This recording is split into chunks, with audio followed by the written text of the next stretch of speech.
January 28, 2021. Before the opening bell had even rung, panic was already spreading through the offices of some of the most powerful hedge funds in America. Traders stared at their screens in disbelief as a stock that was supposed to be collapsing refused to stop climbing. Every dollar it gained translated into millions of dollars in losses. Phones rang without pause. Emergency meetings were called. Risk managers demanded explanations. Something was happening that no financial model had predicted. The company at the center of the chaos wasn't a revolutionary tech giant. It wasn't Apple, Amazon, or Tesla. It was GameStop, a struggling video game retailer that many investors believed was only months away from bankruptcy. Yet its stock price was rising at an almost unimaginable pace. Within days, billions of dollars had vanished from some of Wall Street's most sophisticated investment firms, creating one of the most dramatic financial battles in modern history. But the most astonishing part wasn't the amount of money being lost. It was who was winning. The people driving the rally weren't billionaire investors or giant institutions. They were ordinary individuals connected through an online forum called Reddit. Most had never worked on Wall Street. Many had little investing experience. Armed with smartphones, memes, and an unwavering determination to challenge the financial elite, they launched a movement that would shock the entire world. The question was simple: how could a dying video game retailer bring some of the world's largest hedge funds to their knees? To answer that, we need to go back to where GameStop's story truly began. Long before it became the center of a financial revolution, GameStop was one of the biggest names in the video game industry. Founded in the 1980s and expanding rapidly during the following decades, the company built a massive retail empire by selling physical copies of video games, consoles, and gaming accessories. Whenever a highly anticipated title was released, customers lined up outside its stores before sunrise. For millions of gamers, visiting GameStop wasn't just a shopping trip. It was part of the excitement of being a gamer. By the early 2000s, the company operated thousands of stores around the world and generated billions of dollars in annual revenue. Its business seemed almost untouchable, but technology was quietly changing everything. Faster internet connections made digital downloads practical. Platforms like Steam transformed PC gaming, while Sony, Microsoft, and Nintendo built their own online stores where players could purchase games instantly without ever leaving home. The convenience of digital distribution slowly made physical discs less relevant. As sales declined, GameStop struggled to reinvent itself. Store traffic fell year after year. Profits shrank. Analysts became increasingly pessimistic, and investors began abandoning the stock. To Wall Street, the company's future looked painfully obvious. This wasn't a business preparing for a comeback. It was a retailer trapped in a dying business model.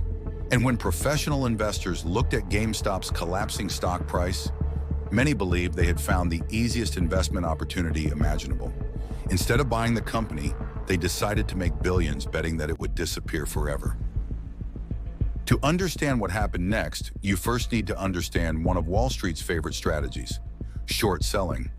Unlike traditional investors, who make money when a stock rises, short sellers profit when a company's share price falls.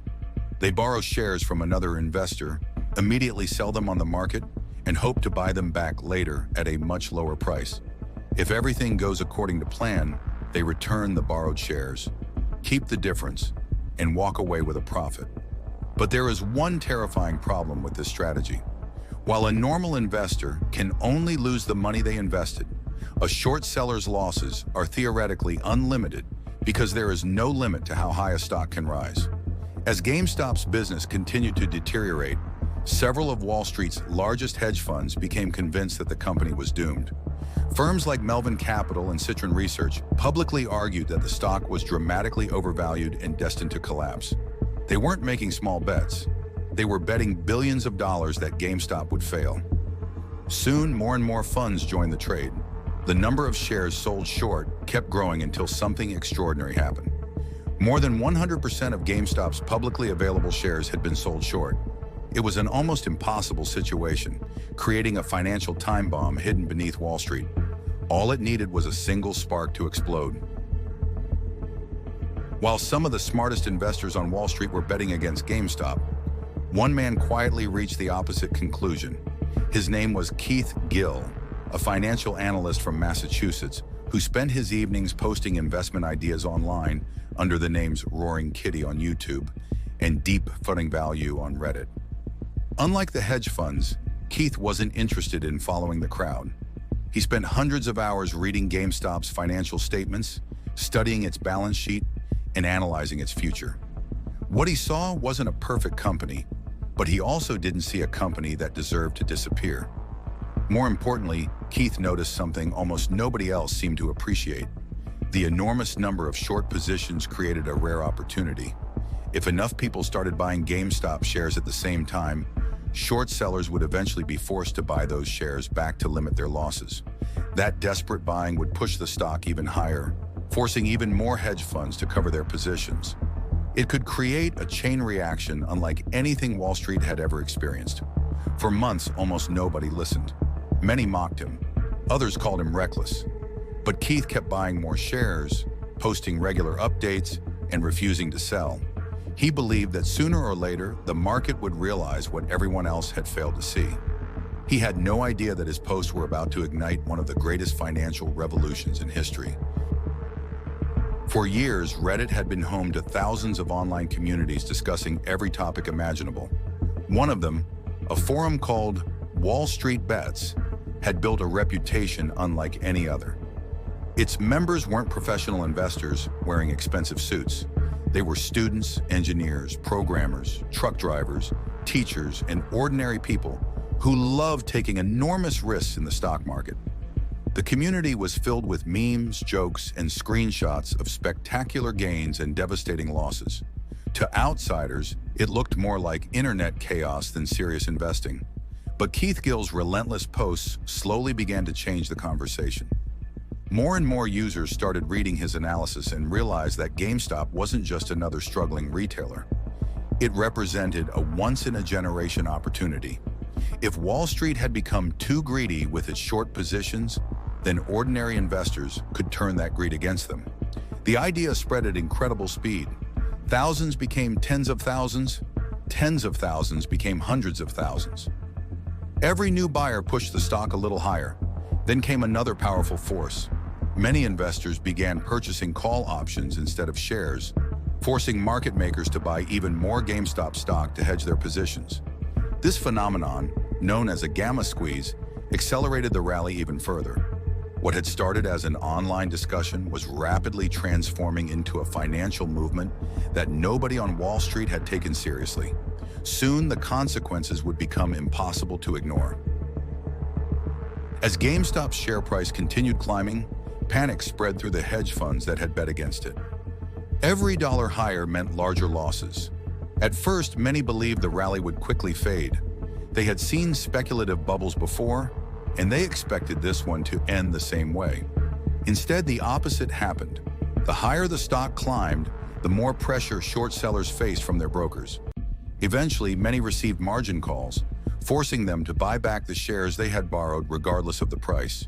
That was the moment everything spiraled out of control. Every hedge fund buying shares to close its short position pushed the price even higher. That increase forced even more short sellers to cover their positions, creating a self-reinforcing cycle of panic buying. It was the perfect short squeeze. Within days, GameStop's stock exploded from less than $20 to nearly $500 per share. Financial television broadcast the unbelievable rally around the clock. Social media celebrated every new record. Memes flooded the internet. Meanwhile, billions of dollars vanished from some of Wall Street's largest investment firms. What had started as a bet against a struggling video game retailer had become one of the greatest financial disasters hedge funds had ever experienced. But the biggest controversy of the entire story was still about to unfold. As losses mounted, some of Wall Street's biggest names were pushed to the edge. Melvin Capital, one of the hedge funds most heavily exposed to GameStop, had already lost billions of dollars in just a matter of weeks. The situation became so severe that the fund required an emergency cash injection of nearly $3 billion from Citadel and .72 simply to survive. What had been presented as one of the safest trades on Wall Street had turned into a financial nightmare. Investors who once admired these funds now questioned how experienced professionals could have underestimated a group of retail traders so dramatically. The panic wasn't limited to hedge funds. Financial news channels covered every movement of GameStop's stock price in real time.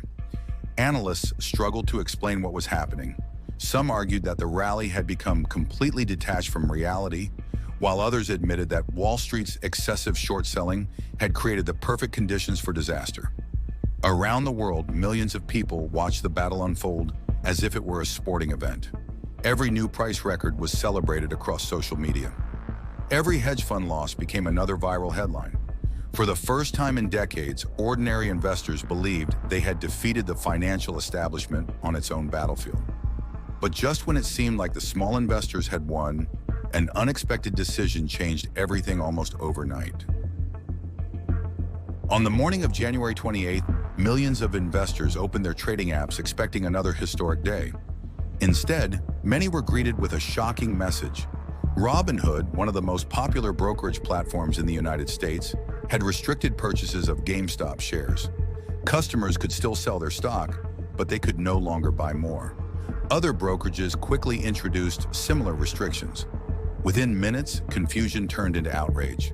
Social media exploded with accusations that Wall Street was changing the rules in the middle of the game to protect powerful hedge funds from even greater losses. Robinhood defended its decision by explaining that unprecedented market volatility had forced the company to meet massive collateral requirements demanded by clearinghouses. According to the brokerage, restricting purchases was necessary to manage risk and keep the platform operating. But for millions of retail investors, that explanation wasn't convincing. They believed the financial system had stepped in the moment ordinary people started winning. Politicians from both major American parties demanded investigations. Congressional hearings were scheduled. The CEOs of Robinhood, Citadel, and Melvin Capital were called to testify before lawmakers. Keith Gill was summoned as well. What had started as an extraordinary stock market rally had now become a national political controversy, raising uncomfortable questions about fairness, transparency, and who the financial system was truly designed to protect. When Keith Gill appeared before the United States Congress in February 2021, millions of people around the world watched the hearing live. Just weeks earlier, he had been an ordinary financial analyst posting videos from his basement. Now he was sitting in front of lawmakers, answering questions about one of the biggest stock market events in modern history. Many expected him to admit that the entire movement had been carefully coordinated. Instead, Keith calmly repeated what he had said from the very beginning. He simply believed that GameStop was undervalued. When asked whether he still liked the company, despite all the chaos, his answer became legendary. "Yes, I like the stock." That simple sentence instantly became part of internet history. To millions of retail investors, Keith Gill wasn't just an investor anymore. He had become a symbol of standing up to Wall Street. Meanwhile, the consequences for the hedge funds were devastating.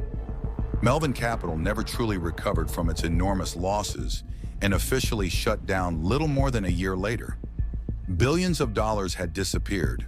Careers had been destroyed. Regulators began reviewing market rules surrounding short selling, payment for order flow, and brokerage risk management. Whether people saw Keith as a hero or simply an extremely lucky investor, one thing was undeniable. He had exposed weaknesses in a financial system that many believed only benefited the biggest players. More than 3 years later, the GameStop frenzy remains one of the most remarkable events in financial history.